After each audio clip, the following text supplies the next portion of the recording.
13 দিন চলা আন্তর্জাতিক নারী দিবস উদযাপন পর্বের সমাপ্তি অনুষ্ঠান আয়োজিত হয় বৃহস্পতিবার। রবীন্দ্র ভবনে আয়োজিত অনুষ্ঠানে উপস্থিত ছিলেন মুখ্যমন্ত্রী ডাক্তার মানিক সাহা।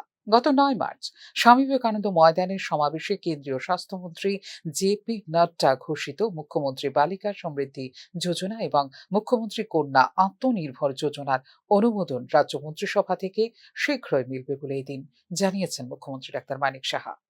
গত 9 মার্চ আমাদের কেন্দ্রীয় স্বাস্থ্যমন্ত্রী জেপি নাড্ডাজি এখানে এসছেন।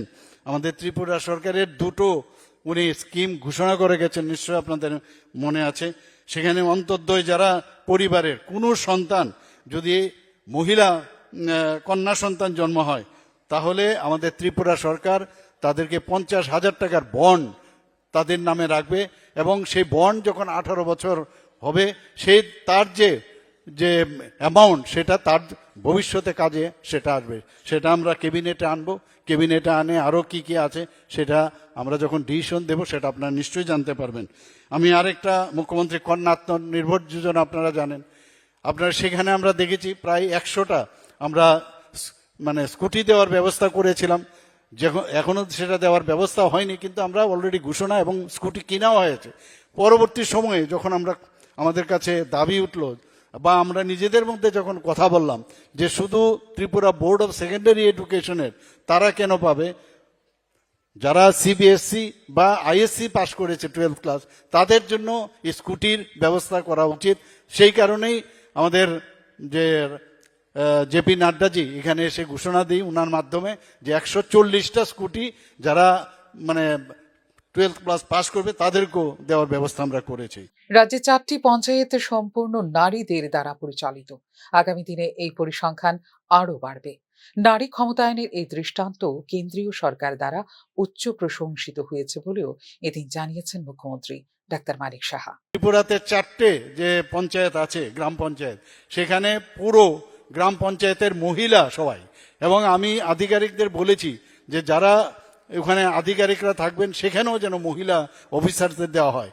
কাজে সেই যে 4টা আমাদের পুরো মহিলা দ্বারা পরিচালিত, এটা আমাদের জন্য সত্যি একটু গর্বের বিষয়, এবং সেই বিষয়টা আমি দিল্লিকেও জানিয়েছি, এবং অত্যন্ত বাহবা আমাদের দিয়েছেন যে আপনারা 4টা এই ধরনের গ্রাম পঞ্চায়েত মহিলা দ্বারা, সম্পূর্ণ মহিলা দ্বারা আপনারা পরিচালিত করছেন। কারণ আমরা জানি মহিলাদের উপর আমরা আস্থা রাখতে পারি। আমাদের ত্রিপুরা রাজ্যের মহিলারা অনেক বেশি, যদি তাদেরকে সুযোগ সুবিধা দেওয়া হয়, তাদেরকে যদি আমরা হেল্প করতে পারি, তাহলে নিশ্চয়ই ওরা ভালো করবে। এবং আমি আশা করি যে 4টা গ্রাম পঞ্চায়েত আমরা আগামী দিনে আগামী দিন যাতে আরও এই গ্রাম পঞ্চায়েত মহিলা দ্বারা পরিচালিত হয়, এবার আমরা পরীক্ষা করছি। যদি ভালো চালায়, তারা যদি পুরুষ যেখানে আছে তাদের তুলনায় যদি মহিলারা ভালো চালায়, তাহলে নিশ্চয়ই আরো বাড়াবো আমরা মহিলাদের জন্য। বাল্যবিবাহের ক্ষেত্রে সারা দেশের মধ্যে 3য় স্থানে রয়েছে ত্রিপুরা।